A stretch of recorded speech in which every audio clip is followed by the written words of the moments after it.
So approaching Extension 1 Maths, like any math subject, Extension 1 is skills-based. So you kind of want to study in two halves. You want to make sure you understand and also apply as well. So understanding is all about making sure you're on top of all the content and having a strong theoretical understanding of sort of the theory and the concepts in the course. But applying is making sure that you can actually take that knowledge you've understood and sort of apply it to a question. And you do that by sort of doing past papers and past questions, exposing yourself to all these different question types and making sure you have the ability to sort of use the skills that you learned and actually apply your knowledge of the course material to a question. So yeah, you kind of want to study in two halves. Extension 1 is unique because it is a subject which can either count for 1 unit or 2 units, depending on whether you pair it with Maths Advanced or Extension 2 Maths. So again, as I mentioned earlier, if you sort of do Extension 1 with Maths Advanced, you get a mark out of 50. But if you do it with Maths Extension 2, then you'll get a mark out of 100 because it'll count for 2 units. But unlike other subjects like studies of religion, where the paper sort of differs if you do just the 1 unit or the 2 unit version, in Extension 1 you will sit the exact same paper. And the way that Extension works is there should be a bunch of standard questions. So usually a few questions you see, sort of the structure, the routine of solving those questions should be pretty familiar. But again, there will be a few curveballs as well in the paper. So, but the best thing about Extension 1 is that the questions never get too hard. As long as you are on top of your content, you will be rewarded for your efforts. Whereas Extension 2, from personal experience, is sort of, that's the course where they sort of throw in the really wacky questions, which require a lot of abstract and creative thinking. So in Extension 1, usually if you put in the time and effort, you will be rewarded. So this is what your exam paper will look like.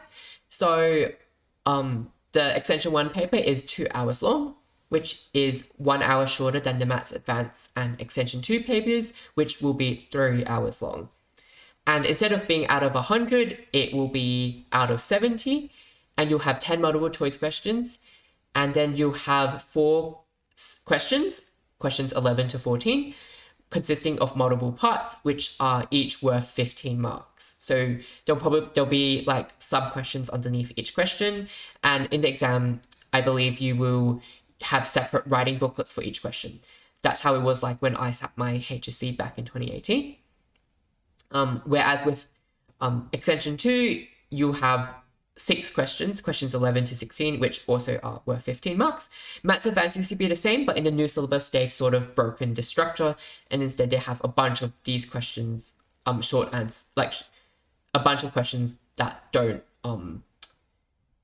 follow the same sort of structure as it used to be like this. So just a quick discussion. Do you do the multiple choice questions first or last? That's a common question that I often get asked. Me personally, I always did the multiple choice questions first because I thought it was a good way to sort of ease myself into the exam and sort of get me into the headspace of doing maths. But I also have friends who I knew do the question, the multiple choice questions last. Their rationale is that you can always, if you're running out of time at the end, you can always guess the multiple choice questions, and you have like a 25% chance of getting the right answer. So they would save it last. But for me, I always did them first because I thought it was just a nice way to ease myself into the exam. But it's up to you and sort of do what works best for you. So how did I study for maths? So consistent effort for maths throughout the entire year meant less stress come exam time. So the best thing about maths is that it's a skills-based subject, not a content sort of heavy subject, unlike biology or business studies, for example, which means that if you have the skills to sort of tackle questions, then you don't really need to stress when it's exam time, because all you need to do is go into the exam room, sit, whatever question comes up, you just tackle what solve the question, and it's like you don't need specific like dates or specific statistics or something like that that you need to know, or like quotes for English, for example, which meant like just by putting consistent effort throughout the year, I made sure I built up my math skills, and that meant during exam time, I sort of studied the least for maths because I could dedicate my time towards my other subjects because I felt really confident with maths and I didn't need to stress about it.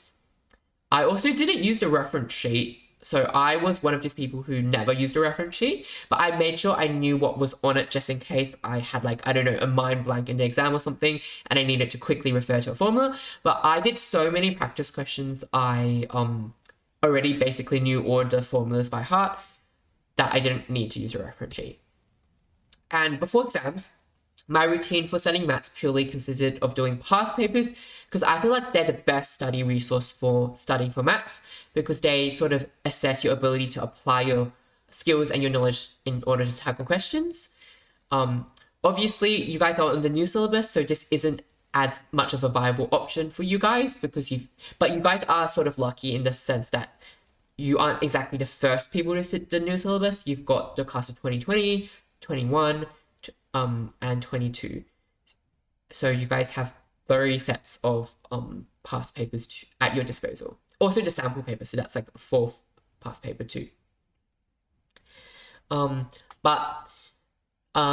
I also do recommend you attempt a range of questions from different sources. So your teachers at school are there to support you. So if you want extra questions or extra help, just ask your teachers and they'll be able to provide them for you. Also, I recommend doing like trial papers from other schools. There's like an awesome resource online called THSC that is, it's basically like a database with a compilation of past trial papers. So those, you can get your hands on those and you can have a bunch of extra past papers to do.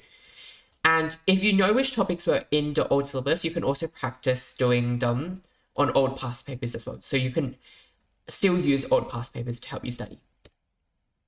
And as I mentioned already, maths was the subject I dedicated the least time towards in the lead up to trials and the HSC because I just put consistent effort throughout the year and then I would dedicate my time towards my other subjects that required sort of more attention in the lead up to HSC, like for example, advanced English.